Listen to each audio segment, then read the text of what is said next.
There is a story so old that every human being on Earth carries its consequences in their body. It was not told around a campfire. It was not passed down as a warning. It was written into the very fabric of who we are. The reason we get sick, the reason we feel shame, the reason we reach for things that destroy us and cannot stop. Most people think they know this story. Two people, a garden, a snake, a piece of fruit. But here is what most people miss. The story of Adam and Eve is not primarily a story about disobedience. It is a story about what happened to the image of God and what it took to restore it. By the end of this video, you will see Genesis 3 in a way you have never seen it before, and you will understand why the Apostle Paul, writing 2,000 years later, said that everything, absolutely everything, depends on what happened in that garden. Setting the scene. To understand what was lost, you have to understand what existed before.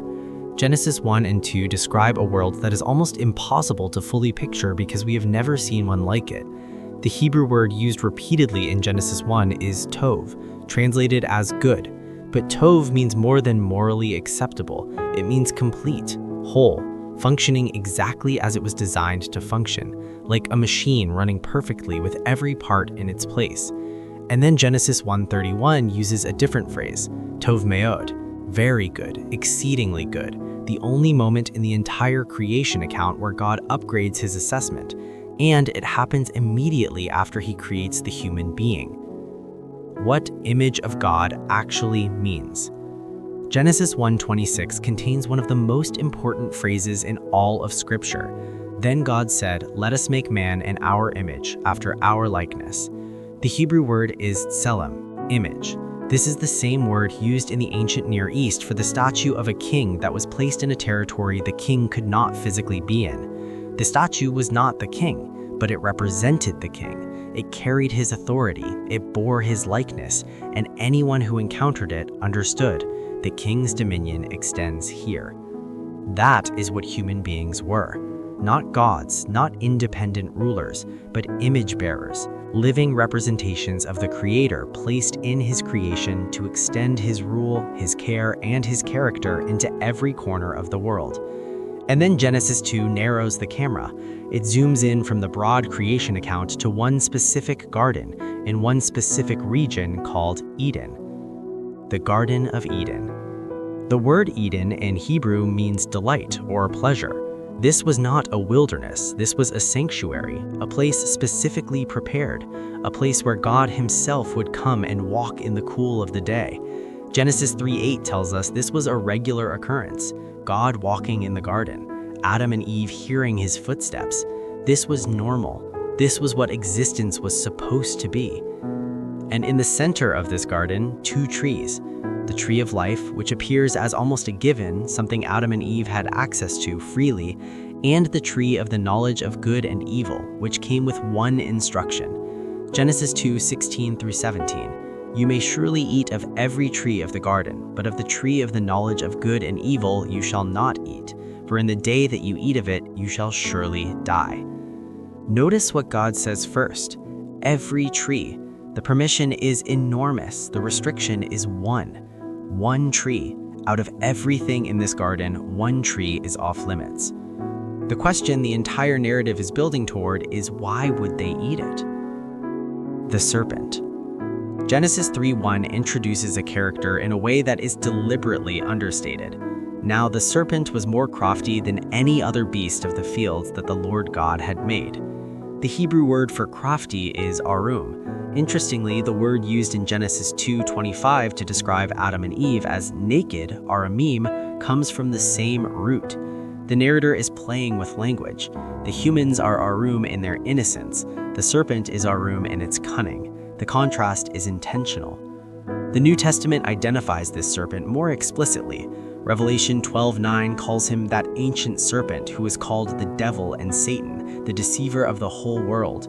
And in 2 Corinthians 11:3, Paul warns the Corinthians not to be deceived as the serpent deceived Eve by his cunning. But Genesis keeps the camera focused on the strategy, not the identity, because the strategy is what matters for understanding what happened. The three-step deception.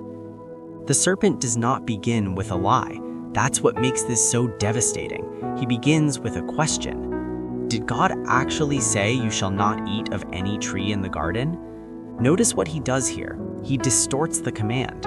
God said they could eat of every tree except one. The serpent frames it as God restricting everything. He's not lying yet. He's planting a seed of suspicion, suggesting that God's generosity is not what it appears, that the restriction is the defining feature of the relationship rather than the freedom. Eve corrects him, mostly. She says they can eat of every tree except the one in the middle, and if they touch it, they will die. Interestingly, God never said anything about touching it. Eve has already begun to add to the command, which is always the beginning of a slide away from trust. And then the serpent moves to the lie. Genesis 3:4-5.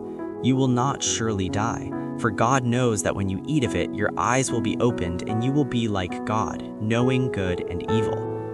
This is a masterpiece of deception because it contains a grain of truth wrapped around a core of poison. It is true that their eyes would be opened. It is true that they would know good and evil. Genesis 3:22 confirms this. God himself says the man has become like one of us in knowing good and evil. But the serpent weaves out everything that matters. He doesn't mention that the knowing would come through experience rather than wisdom. He doesn't mention what it would cost. He doesn't mention that there is a fundamental difference between knowing good and evil the way God knows it, from above, in authority with the power to govern it, and knowing it the way a human being would know it after the fall, from below, crushed underneath its weight, unable to escape it. The three doors. 1 John 2:16 describes the three categories of temptation: the desires of the flesh, the desires of the eyes, and pride in possessions. Look at Genesis 3:6 through this lens. So when the woman saw that the tree was good for food, the desire of the flesh, and that it was a delight to the eyes, the desire of the eyes, and that the tree was desired to make one wise, pride, the belief that you can achieve through your own action what God has not given you. These are not three separate temptations. They're the same temptation seen through three windows. And they're the same three windows the serpent used on Jesus in the wilderness in Matthew 4, and failed. The act and its immediate consequences. Genesis 3:6 ends with 5 words that may be the most consequential 5 words in all of human history. So she took of its fruit and ate, and she also gave some to her husband who was with her, and he ate. Note, he was with her. Adam was standing right there. He didn't intervene, he didn't object. He took what was offered and ate. And then Genesis 3:7. Then the eyes of both were opened, and they knew that they were naked, and they sewed fig leaves together and made themselves loincloths. This is the first tragedy hidden inside the story. Their eyes were opened, exactly as the serpent promised. But what do they see first? Not the glory they were reaching for, not the wisdom they expected. They see their own nakedness. They see themselves. The Hebrew word for naked here is erom, and it's not simply about physical clothing. In the ancient Near Eastern context, nakedness before a superior was a posture of vulnerability, exposure, and shame. What Adam and Eve experience in this moment is the collapse of the relational covering that had protected them in God's presence. They were naked before and felt no shame because they were covered by the relationship. Now the relationship is broken and everything that was hidden is exposed. Their first instinct is to cover themselves, not to run to God, not to confess, to cover, to manage the problem themselves. Using leaves, which, as anyone who has spent a day in a garden knows, dry out and fall apart within hours. The self-made solutions to the problem of sin are always fig leaves. God's response. Then comes the sound of God walking in the garden, and instead of running toward it the way they must have 1,000 times before, Adam and Eve hide. God calls out, "Where are you?" This is one of the most misunderstood questions in the Bible. God is not searching for information. He knows exactly where they are. The question is pastoral. It's the same question God asks throughout the biblical narrative in different forms. Where are you? What have you done? Where have you come from? And where are you going? These are not interrogations. They are invitations to honesty. Adam's answer is revealing. I heard the sound of you in the garden and I was afraid, because I was naked and I hid myself. This is the first time the word afraid appears in the Bible relating to the human-God relationship. Before the fall, they walked together in the cool of the day, no fear.